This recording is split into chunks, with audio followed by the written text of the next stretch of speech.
Me 3.000 euro zgjobe dënoi të hënën gjykata themelore në Prishtinë të akuzuarin Stefan Spasojević për nxitje të përçarjes dhe mosdurimit.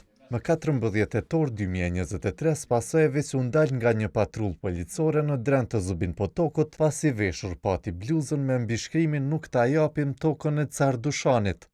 Gjyqtari Lutfi Shala konstatoi se i akuzuari e ka pranuar fajsin me vullnet të lirë dhe se nëse se paguan zgjobën do të dërgohet në vuajtje të dënimit.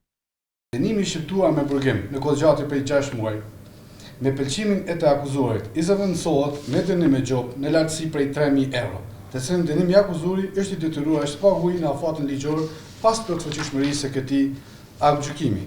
Po që se dënimi me gjobë nuk mund të realizohet konform dispozitave ligjore në fuqi, i njëjti do të zëvendësohet me dënim burgimi. Spasojević ka lidhur marrëveshje për pranimin e fajësisë me prokurorinë speciale. E tek lexoi akt akuzën, prokurori special Bekim Kodraliu, krahas mbishkrimit "Nuk e japim tokën e Car Dushanit", përmendi edhe mbishkrimin tjetër që përkon me një organizatë që veten e sheh si pasardhëse të lëvizjes çetnike.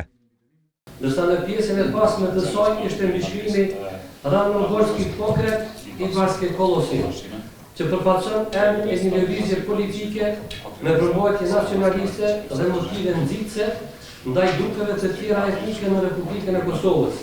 Avokati i Spasojevićit, Shoqëri Sylla, i kërkoi gjykatës që të marrë parasysh rrethanat lehtësuese.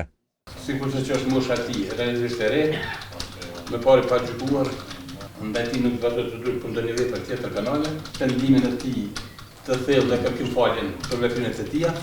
Në prag të vendimarrjes së gjykatës, prokurori Kodraliu kërkoi dënim nga 2.500 deri në 3.000 euro, ndërsa avokati mbrojtës Shoqëri Sylla me 2.500 euro.